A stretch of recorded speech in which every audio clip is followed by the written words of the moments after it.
Today, I'm going to talk about growing and caring for blueberries. But before I get to today's talk, I wanted to talk about a few other resources that'll be helpful in learning more about blueberries. This is just a very short list of the 10-minute university handouts, and these contain a lot of helpful information. And if you go to our website, you'll be able to find not only these handouts, but many, many more handouts also.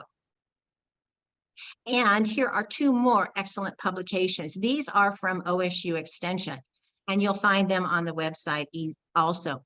These publications are research-based, and they are up to date with in-depth information about growing blueberries. Now, I would like to make a request of all of you, and that is to download these publications and read through this information. And if you do, trust me, you will learn everything that you need to know about growing blueberries. So having said that, let's get started.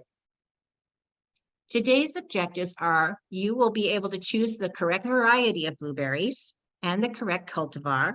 You'll learn proper planting techniques and soil improvement, learn the proper care for the plants, including the fertilizing, watering, and pruning, and I will show you a few possible pest problems and their solutions.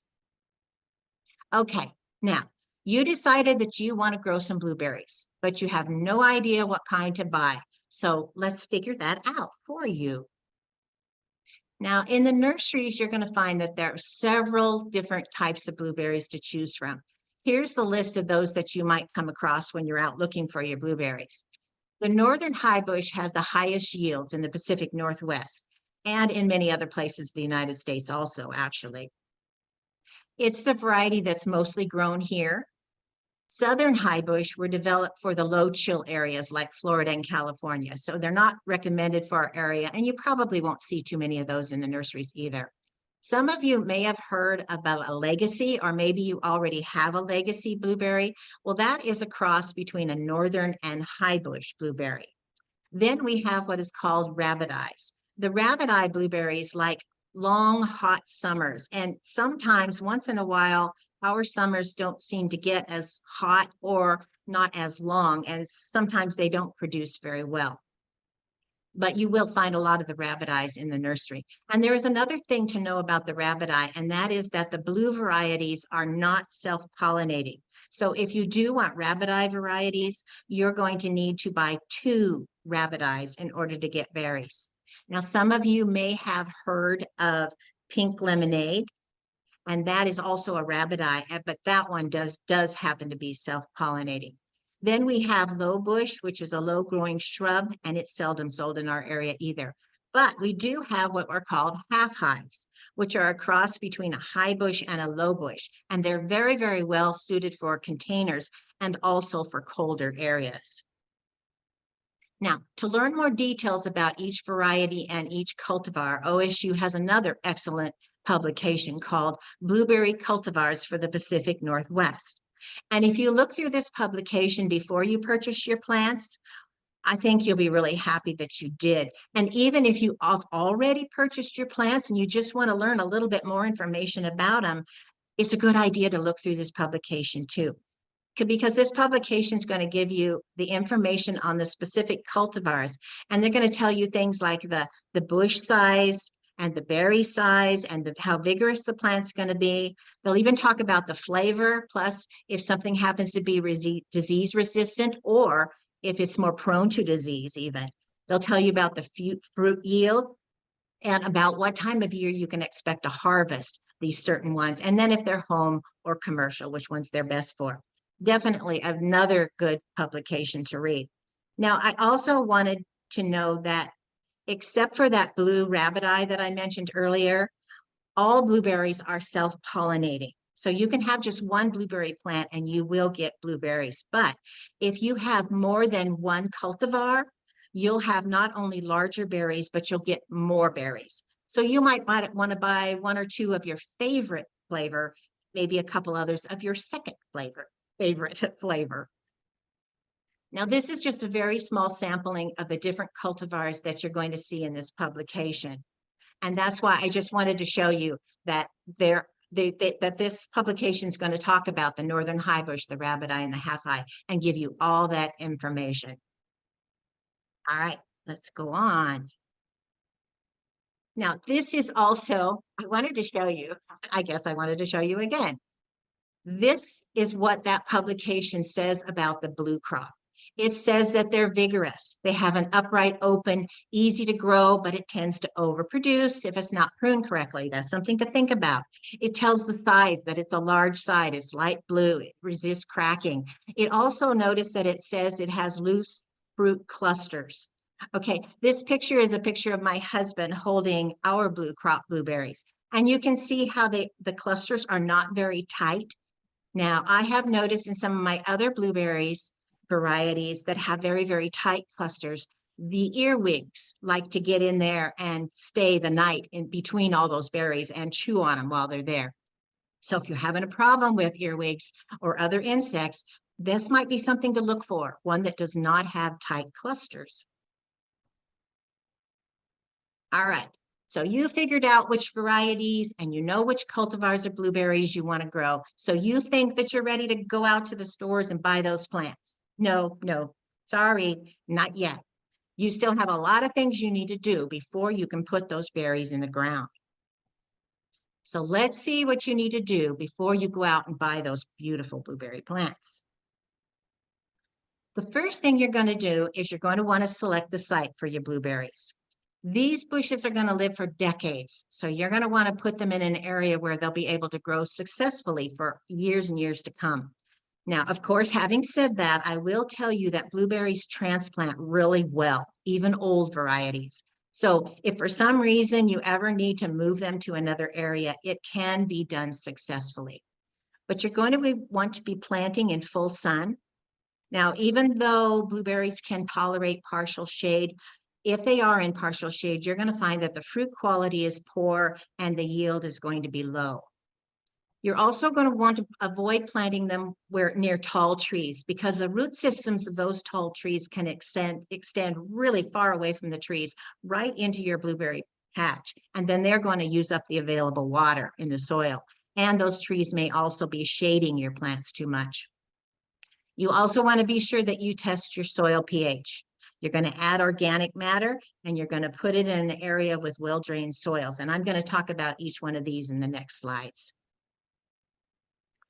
Soil pH is one of the most important factors when growing blueberries, and I cannot emphasize that enough. Blueberries need an acidic pH between 4.5 and 5.5. Now, most of the soils in our area here, where I live in the Willamette Valley, tend to be a little bit higher than that. And you're going to need it to lower that pH. You're going to be using elemental sulfur. That's what's going to lower the pH.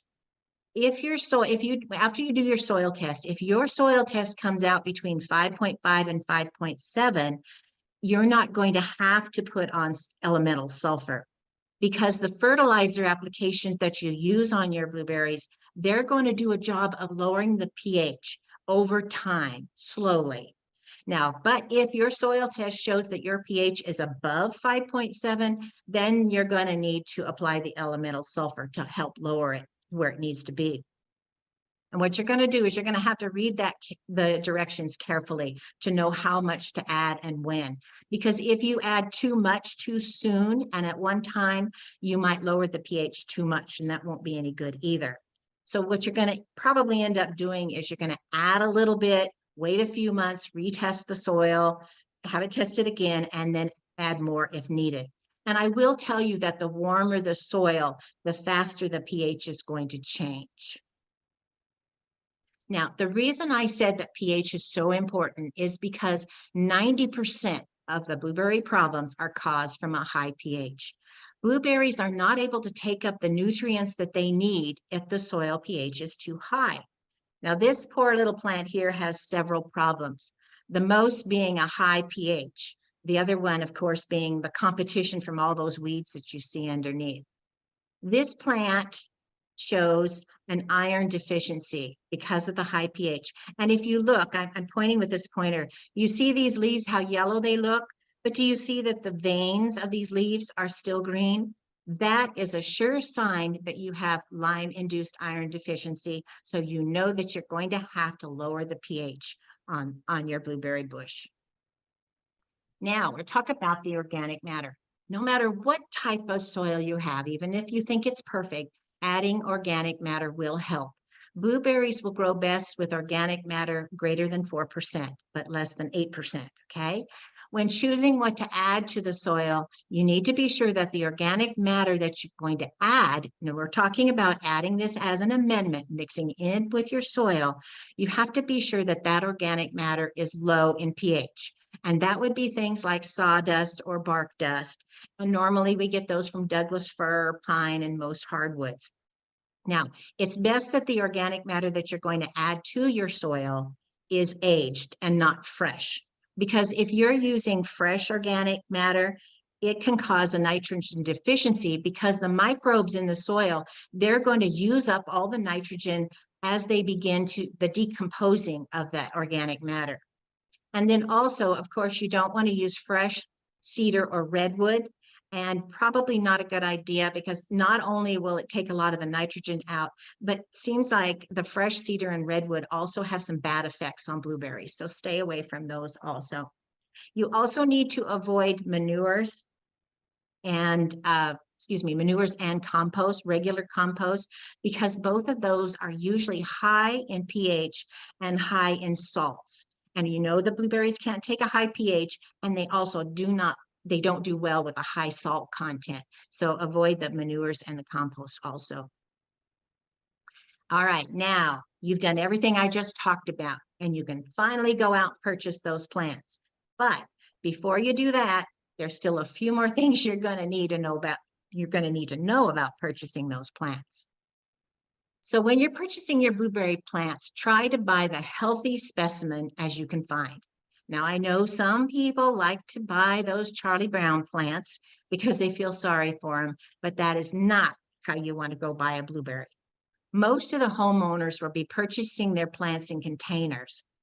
If you're buying a lot and you have a good source, you might be buying it bare root, but most of us are probably going to be buying them from a container. When you're buying in a container, it'll probably be in a 1 or 2 gallon container. And most of those plants are either 2 or 3 years old. And buying a 2 or 3-year-old plant is a really good idea. If possible, try to stay away from the 1-year-old plants.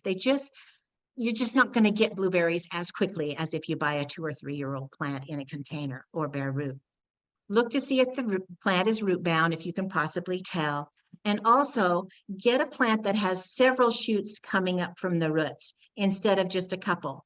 If you look at this plant here, you can see it has probably about 7 or 8 shoots coming up from the bottom. That is a very good plant right there.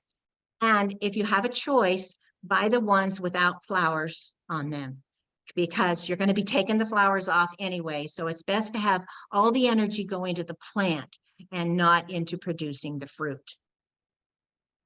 All right, everything looks good. You bought the best looking plants and the varieties you like. So now it's time to plant them. When you're planting your blueberries, you want to plant them at the same depth that they came in the container. You could fudge it just a tiny bit, but not much. And if you're planting a bare root plant, you're going to plant it where the root meets the canes, all right? For the northern high bush, you can plant them anywhere from 3 to 4 feet apart. Of course, you can plant them farther apart if you need to, but they can be as close as 3 to 4 feet apart. And the smaller varieties like the rabbit eye and the half high, they can even be planted closer together. Now, after you planted them, you're going to want to add mulch, which I'll talk about in the next slide, all right? You're going to water them in real good. You're going to prune off the flowers and any berries on the bush. Now, I know you're not going to want to do that. I know you're going to say, I don't want to take off those flowers. I want berries. Well, OSU has done a lot of research, and they have proven that the plants are healthier and they produce better if the flowers are removed the first year. And I can attest to that. I can tell you that is true. When my husband and I had a U-Pick blueberry farm, we planted 300 plants the first year, and I did not pull the blossoms off. The next year we planted another 300, and I did pull the blossoms off. And through the years, I could really tell that the ones that I pulled the blossoms off the first year, they were healthier plants and they did produce more. So it is very important your first year to prune off those blossoms. All right, You're going to want to add mulch around your blueberry plants. Now, adding mulch to your blueberry plants is going to do several things. They're going to help suppress the weeds. They're going to help retain water. They're also going to help keep the roots cooler in the summertime and warmer in the wintertime. Now, we talked about the type of organic materials you're going to add to the soil as an amendment, when you mix it in with the soil. And you'll want to use those same materials as a mulch. Some people also, instead of just sawdust or bark dust, some people like to use larger wood chips, and that's okay as a mulch on top, all right? Some people even use pine needles, and I do know of a few people that use compost, but just be sure that you don't let the compost, if you are using compost as a mulch on top of, don't let it mix in with the soil, because remember what I said, the compost is going to have a high pH. You don't want that mixing in with your soil. Now, at planting time, you're going to add about 2 inches of mulch around the plants, and then you're going to increase that to a depth of about 6 inches over 6 years. And don't put the mulch right on the crown. Leave a little bit of space right at the crown of your blueberry plant. Now, some of you may not have room to put blueberries in the landscape, so you're going to be happy to know that they grow really, really good in containers.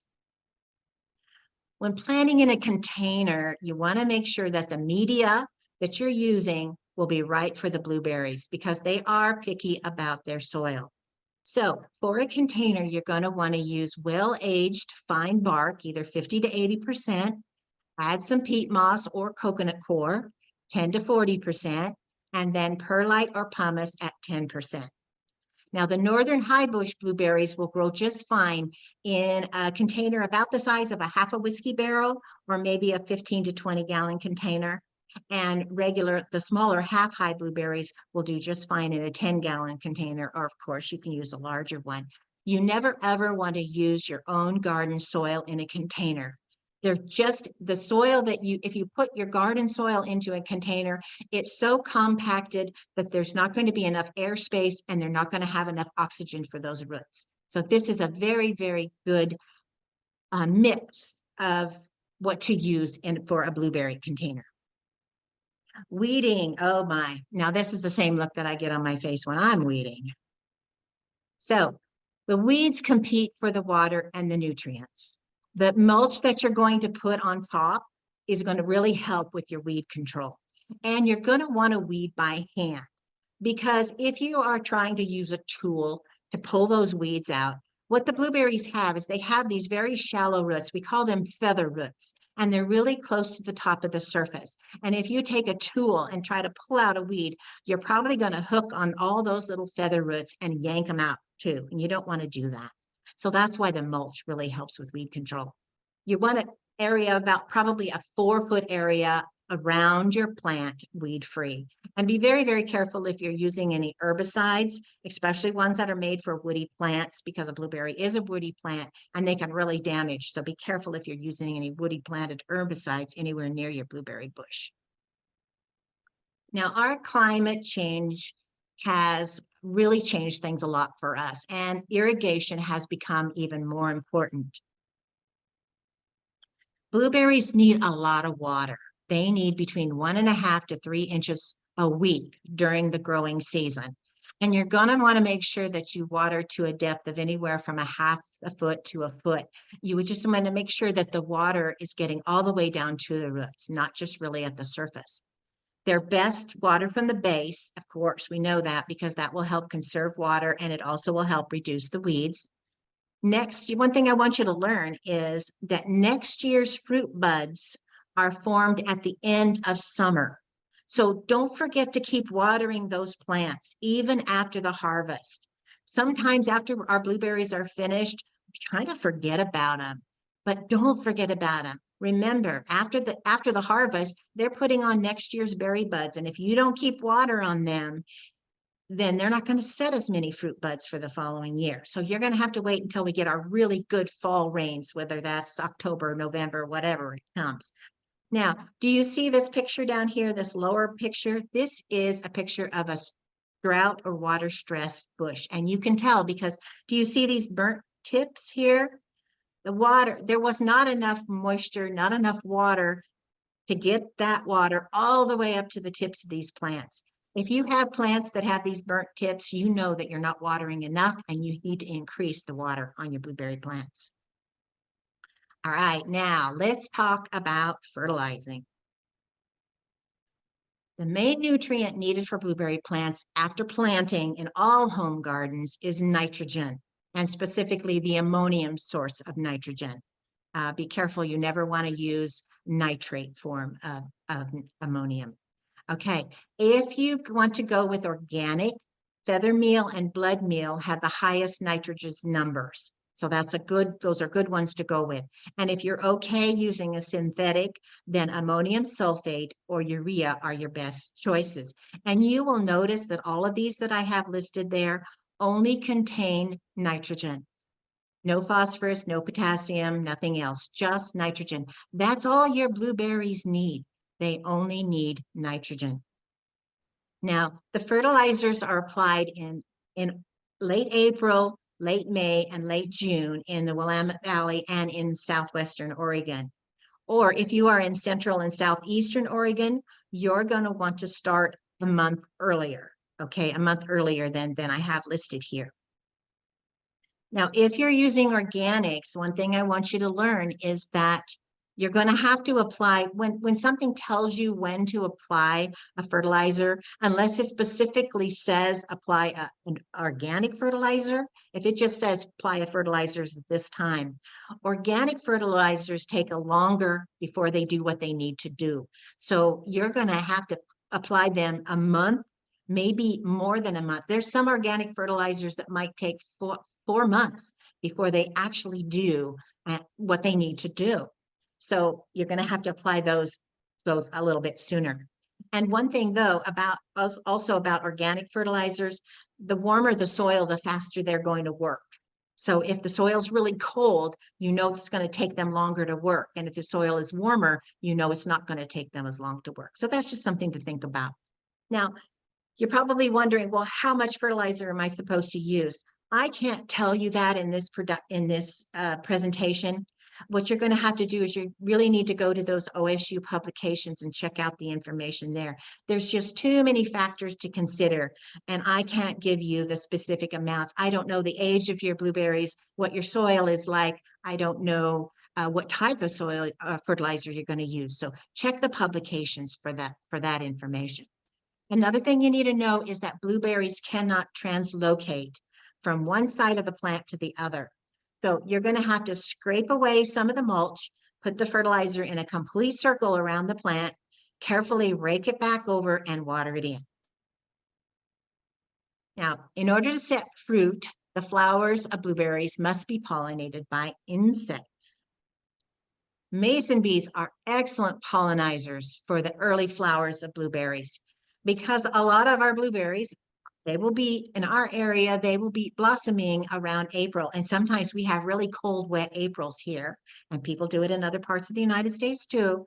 And the honeybees and the bumblebees don't like to come out when it's wet and cold, but the mason bees, they like that. So they're going to be the ones that are going to be pollinating the early blossoms on your blueberry plants. And then as it warms up, the honeybees and the bumblebees, they'll come out and help also with the pollination. Now, blueberries are actually quite easy to grow, and if cared for properly, you will have few problems. But there are a few things that may come that you might come across in your blueberry plants. So I'm going to talk about those a little bit here. Mummyberry is a fungus, and it's very common to the Willamette Valley and southwestern Oregon. The symptoms are the infected flowers turn brown and they wither. A lot of the blossoms, a lot of the leaves will also wither and turn brown. And then you'll have stems that are dark brown and necrotic. Do you see the pointer going up this stem? Do you see this black part? That's where the brown necrosis is, and everything in that area is going to die. You might see spores, blighted flowers, and infected flowers. And then if they are infected with mummyberry, this is what's going to happen. They're going to have this pink. They're not going to turn blue like these. You can see in this bunch, these did not get infected with mummyberry, but these did. And what happens is they overwinter on the mummified fruit and they fall to the ground. That's this bottom picture. I can't point to it because something happens. Sorry about that. Those little, you can see those little round, those are the blueberries from the previous year. And those brownish things you see there, that is when the blueberries have opened up and all the fungal spores are spreading up into the air now. Sanitation is very important. You need to try to not let those pink berries end up on the ground. And if they are, try to pick them all up if you can. Another way to help is if in March, before your berry plants blossom, cover them with mulch, put new mulch on top, and that will smother the mummies. Or if you're not going to put new mulch on, fluff it up. If you fluff it up in March, it will send up the spores, the fungal spores will be released, but your blossoms won't be there, and so they cannot be reinfected. Blueberry shock virus is transmitted by the bees as they're moving from flower to flower. Now, an infected plant might drop all of its leaves and flowers, or it might just drop some of them. The entire plant can go into shock, or maybe only part of the plant will go into shock. But after the shock stage, there might be bare sections of wood. This is a plant right here that has blueberry shock. You can see how it doesn't have very many leaves. It has a couple, but most of the flowers and leaves have fallen off. This is that same plant in the late summer. The leaves grew back. It will not have blossoms. Well, it won't have blossoms. It won't have berries that year. But if you prune it really hard the following winter, the plant will put out new shoots, and then in another year, you should be back to normal blueberry production. Now, you remember that, and I was telling you about the blueberry cultivars publication that I talked about? Well, it mentions that there are some cultivars that are susceptible to shock. So you might want to avoid some of those. But don't, just because your plant loses all of its leaves, if the shoots are still alive, don't tear it out. Let the disease run its course and the plant will recover. Now, bacterial blight, unfortunately, this has become a problem. It seems to be showing up a lot more in recent years. We get a lot more questions in the Master Gardener office, people that we find out that they have bacterial blight. Even though it's an awful thing, it is one of the good things is that it's easy to identify because the symptoms of bacterial blight only happen on the previous season's canes. In other words, the older canes don't have it. So if you have a bush and you see that it has these black lesions, they turn black and these black cankers on your bush, if it's only on last summer's growth, you can pretty much bet you probably have bacterial blight. If you see this on the older growth, then no, that's not what it is. It must be something else. So you're going to want to prune out the diseased wood and try to avoid winter injury. And especially for the ones that might be susceptible, try not to do any pruning during wet weather. Do it during the dry weather so you don't introduce bacteria back into the plant. Now, our spotted winged Drosophila is the most important insect we have in blueberry production.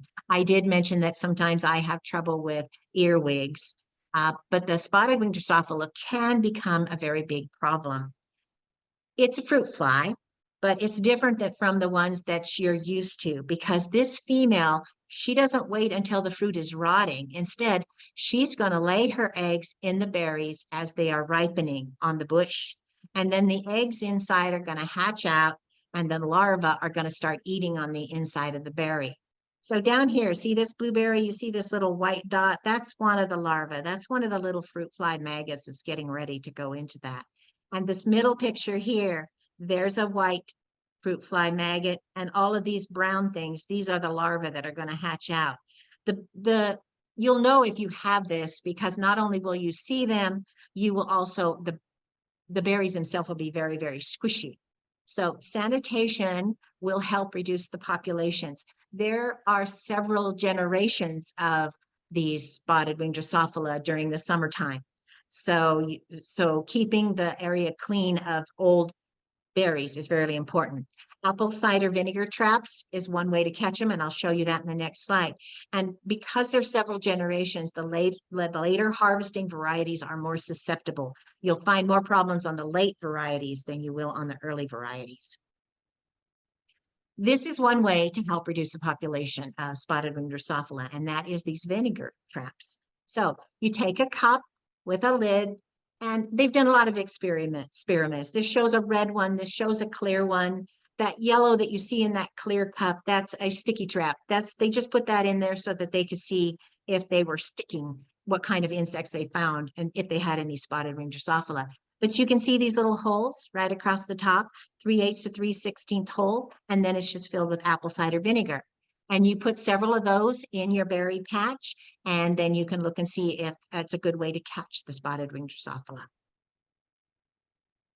All right, how to prune is the question that we get quite frequently. And it might be a little scary at first, but I'm telling you, actually, it's really, really quite fun. So the pruning objectives, we really have only two objectives, and that is to promote the growth of strong new wood and to maintain good fruit production. Those are the two things we want to do for our blueberry bushes. Now, first, I'm going to start off with your young plant.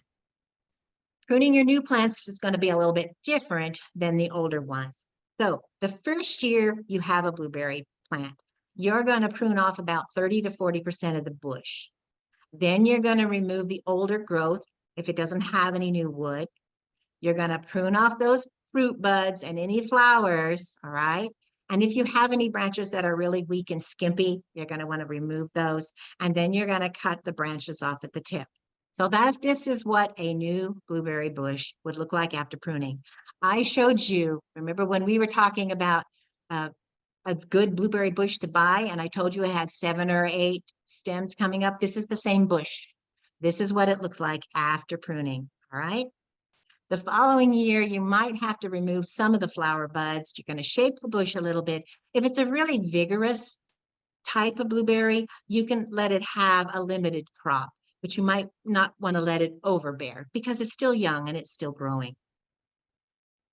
Now, these are the steps to go through when pruning a mature bush, and I'm going to go through these one by one in the next slide, so don't worry about reading this right now. There is one thing that I want you to always remember, and that is that the longer the shoots that have the berry buds on the tip, the better the berries are going to be. Do you see this picture right here? Look at this long shoot. These are the leaf buds. This is the fruit bud. The longer the buds, anywhere from, there we go, 6 to 12-inch long laterals, they're going to have the best berries, all right? Knowing that will help you with your pruning.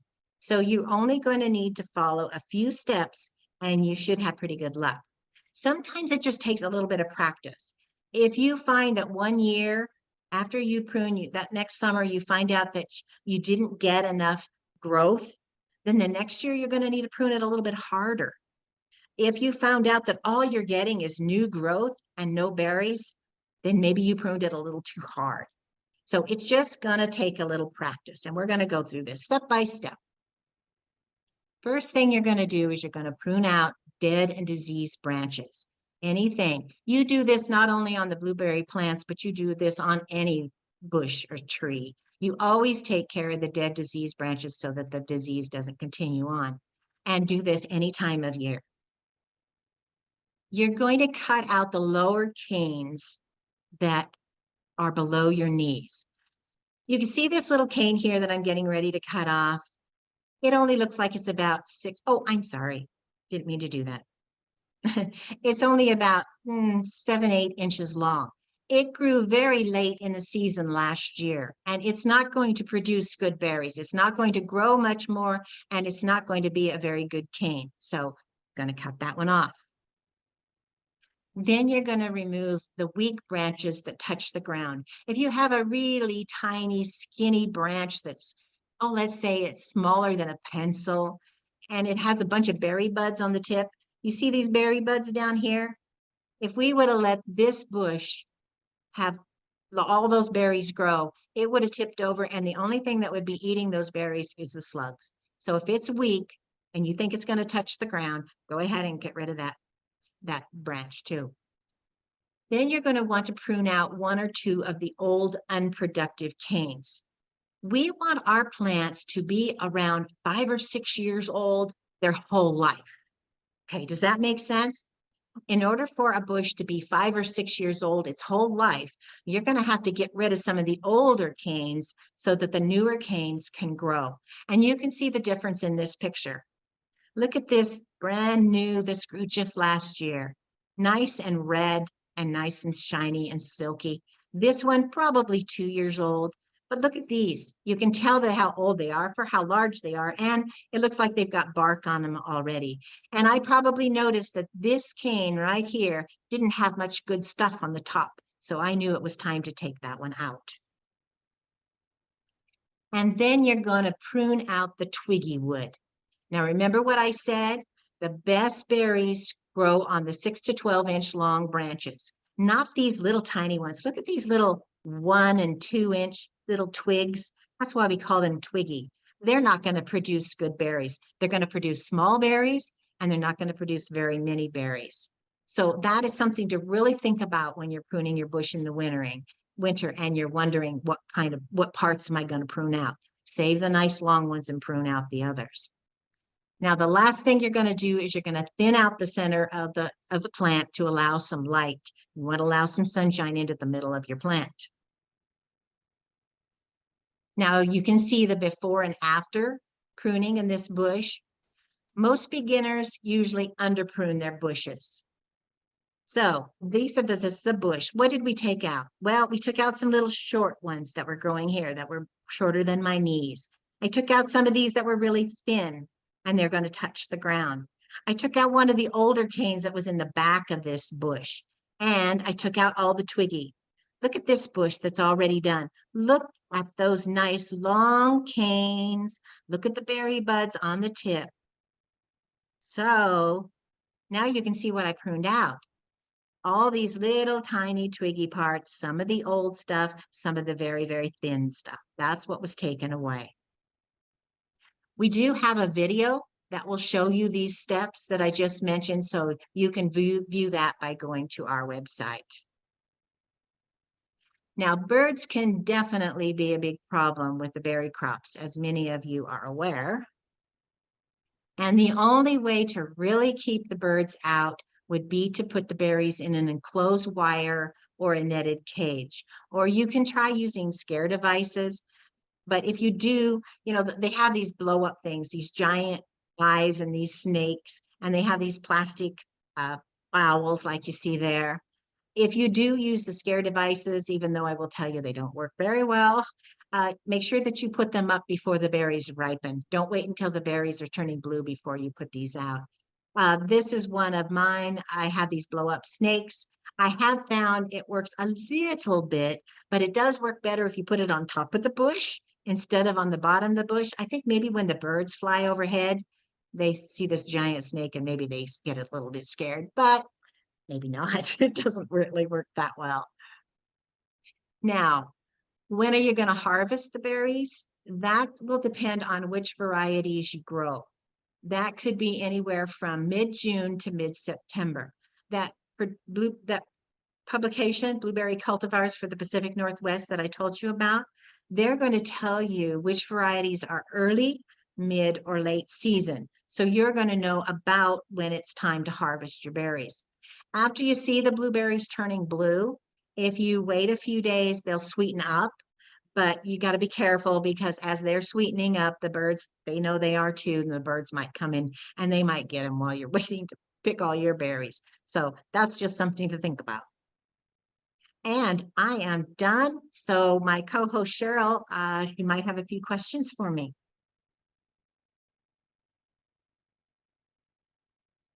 Hi, Jane. Hi. I got it. You always make me Hi, you always Cheryl. make me anxious for the growing season. Can you stop sharing so that we can just have our picture? I can definitely stop. I mean, I do love the question picture, but there we are. Now I can see you up close and personal. Or we did have some great questions, and it was a wonderful presentation. You are also always so methodical that you give me hope for being able to do it successfully. This one question is, this person has 20-year plus blueberries that are 8 feet tall, and she's really wanting to bring them down. She wonders what your best advice is for doing that without harming the plant. Well, definitely she can start cutting the older canes off from the bottom. So it will depend on how many new canes she has coming up from the bottom.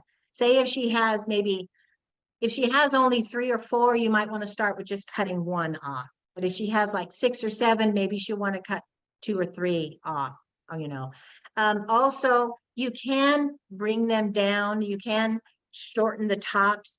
If you do that, the following year, you might not have as many berries in case, because you might be cutting off some of the growth the previous year. But if you do bring them down lower, the following year, the next branches will start growing from a lower point. So it's okay to shorten them. Perfect. Okay, good. So she'll feel empowered to do so. I'm sure she Yes. doesn't want to lose them because they're probably Yeah. wonderful. We had a gentleman who asked about their 20-year-old blueberries that are still bearing great. When should they think about replacing these blueberries? Or should they get anxious about it? They're 20 years plus? No, not at all. Remember what I said about try to keep your blueberries 5, 6, or 7 years old its whole life. And that's okay. Cut off the older ones, new ones grow. Cut off the older ones, newer. They can live. We have some berry fields around here that are over 100 years old. That's really encouraging. So really, as long as they're bearing fruit and you're doing a good pruning job, making sure that you mulch and that you add fertilizer, you're good. Okay, they'll be happy to hear that, I'm sure. One question about container blueberries. Since blueberries need acidic soil, this person is worried they're not going to have the right soil mix in the pot. What's your best recommendation for that soil mix? I did have that list there. I saw fine bark, a certain amount of fine bark, and either perlite or coconut coir. I will tell people that OSU kind of recommends that people not use too much, whatever I just said. Mulch. Oh gosh, my mind. Sorry about that. I just went the other direction. Yeah. And a little bit of perlite or pumice. Okay. Because that's a good combination. And that same combination is in that publication, Growing Blueberries in Your Home Garden. Right. Bernadine Strict has written in that, so they'll know. I have heard from people that say in some places they have actually found a mix of media mix that says it's for blueberries. Oh, I do not neat. know where they found it, but she might look around and see if she doesn't want to mix her own, she might be able to look and find something that's just specifically for blueberries. The internet may answer her questions. Yeah. This person wants to know, will the soil pH revert to its natural state, and does she need to continually check pH and adjust it every single year? It's good to check it every few years just to make sure, but once you have it, the right pH, the mulch that you put on top and the fertilizers that you use is going to keep it at that pH. That's what's nice about it. And that's why getting it right at the beginning is so important. Once you get it right, it's not going to change much if you're using a good mulch on top, that has a low pH, and you're using fertilizing it. Perfect. We always get this question, so I guess it's always worth asking. Pine needles, do you recommend pine needles for mulch? Pine needles are fine for mulch. They're fine. Like I said, the mulch and any type of low pH mulch is going to keep the soil at the pH it's supposed to be. It's not going to lower it. It's not going to increase it. It's just going to kind of keep it the same. So I know a lot of people that do have a lot of pine needles, and that's what they use. Okay, here's another container question. This person wants to know if they have their blueberries in a container, is there ever a time they need to replace all that soil, or it's been in that same pot for 8 years, so it's probably a 20-gallon or better, I'm guessing. They do say, Cheryl, you probably know this more than me, on any plant, about 7 or 8 years, they say to take it out. And replace the soil and right. And usually have to do some root pruning at that time. Right. Yeah. So about 7 or 8 years. Yeah, that's what I thought. Yeah, particularly if you expect to keep it in that container for, many, many years. It's wise to do that. That's a good interval, actually. Okay, this person kind of panicked when you talked about pulling the blossoms off the blueberry plant, the first you put it in the ground. I didn't do that. So, oh, what if can I do it in the next year? What should I do? No, no, if their plant is growing good and it looks vigorous and healthy, I wouldn't worry about it. If they're a little bit worried about it, maybe it didn't put on a lot of growth, maybe it didn't put on as much growth that they thought it should, then I would maybe pull off some of them, not all of them. You're going to want to see what they taste like. So, yeah. Okay, good. That's excellent. Okay, this person is very ambitious. They want to plant 10 to 20 bushes in a row. So they have a nice row of blueberries. And she's wondering, so she knows she probably needs to mound the soil up. Are there steps she should be taking that she may be missing? That's it. She thinks she doesn't want to miss any steps to make sure she prepares the soil properly for these blueberries. No, I think what I talked about, make sure that she amends the soil, check the pH, make sure that the pH is good, get the pH just right. Mounding them up is good.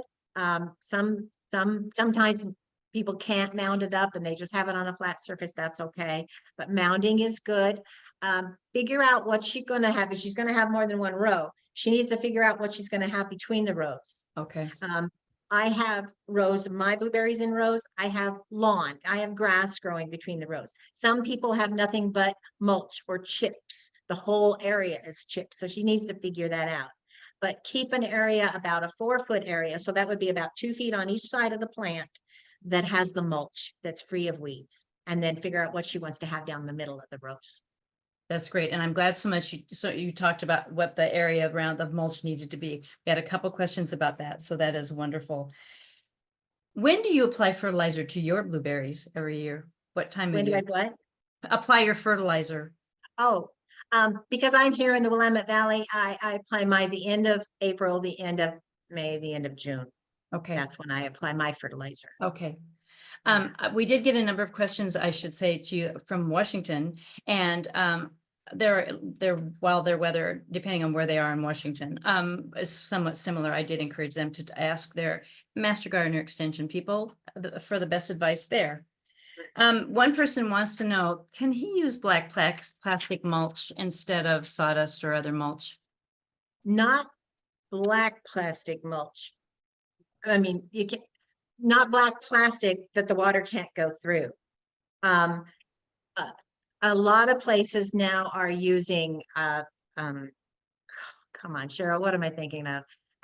Landscape fabric. Landscape fabric to keep the weeds down. And most of those, they have the water system is underneath it, like if they have a row, they have the water system down, then they put the landscape fabric on. So a lot of them are doing that. And that's how they're doing it out at the North Willamette Research Center. They're using that. They do a lot of different, of course, they research different ways to do things, but they're using a lot of landscape fabrics.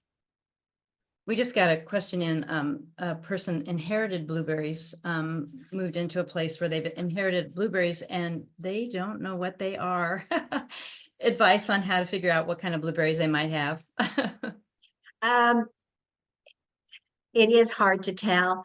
I usually tell people, go to a U-Pick blueberry farm that has a lot of different varieties.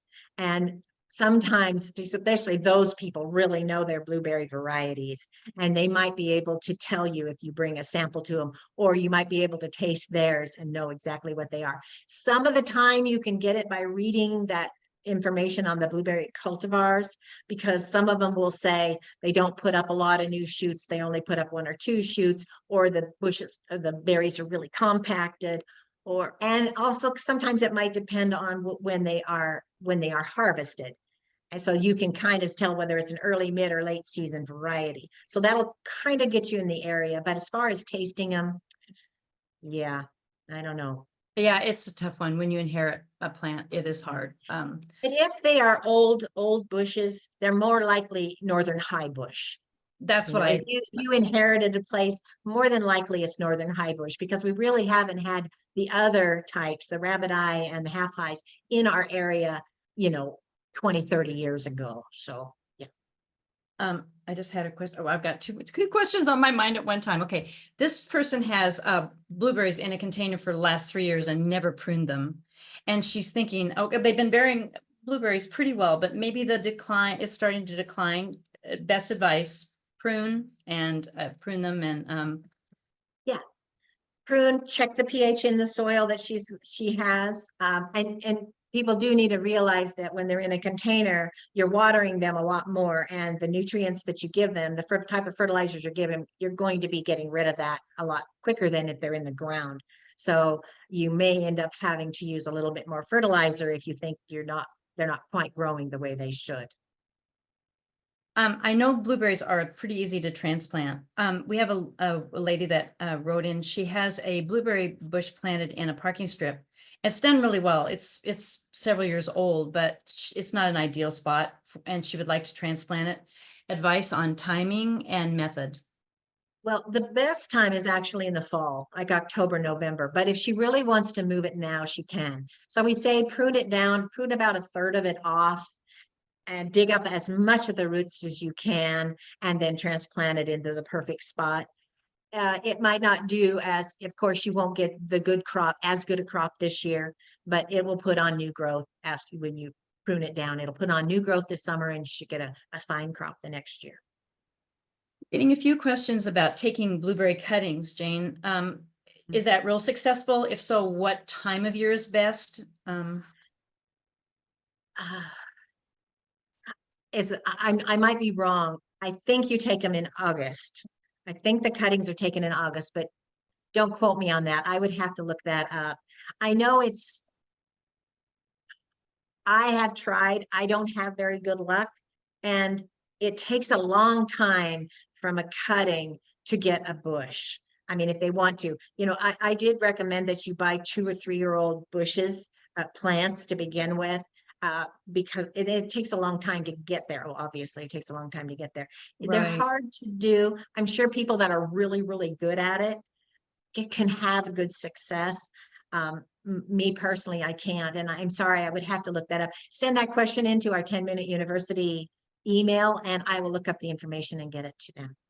Oh, that's great. And I think it's important to say taking cuttings is difficult, that if it's difficult for you, and I feel like you're very, very expert at growing blueberries. So I think then if they try it and it doesn't go great, that it's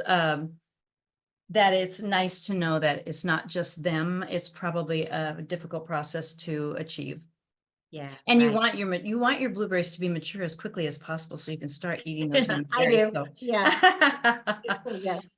one question we have here is this lady says she has 6 bushes of different types, but they're not clumped it all together. They are around her landscape. She has to pick them all individually. So is there something she could have done better there? Because that's what she's wondering. Well, if she's just bothered because if she's bothered because they're not cross-pollinating, she doesn't have to worry about that, because mason bees will go 300 or 400 feet from their home, but honeybees can go 1 mile to 2 miles from their home. So they are getting cross-pollinated. But if she's just worrying about, she has to go a long way to pick them. If she wants to transplant them and put them closer together, we talked about that. That's very easy to do. But they will be getting cross-pollinated, to be Right. within that distance of our landscape, I'm Okay. sure. It is a little bit harder to protect from wildlife if they're scattered around too. That's what I noticed if I'm gonna try to protect, so that I get to eat a few berries because the birds do so much love them. Yes. One last question, Jane, and then I think that'll end our questions for today. Juniper tree bark chips, okay to put around blueberries to control weeds? Juniper. That's not one that I know well. That's not one. Bernadine Strict, who is our former specialist at OSU on berries, that was not one that she had listed there. So that's another one I would have to look up that question. And I would think because there's more junipers in Central Oregon, I would think their master gardeners, if you contacted Central Oregon master gardeners, they would probably be better at answering that question. Or I will look up that information too if she wants to send the question into the 10-minute university web. And that email address is in their Zoom information, and it's also just 10-minute u2017@gmail.com, and we'll be happy to answer any additional questions because Jane is Thank the you. blueberry girl for us. Thanks so much, Jane. It was wonderful. And we answered a million questions. So I'm expecting a lot of these people viewing today have wonderful blueberry crops. Good. I hope they do. Okay, Thank thanks, you, Cheryl. Jane.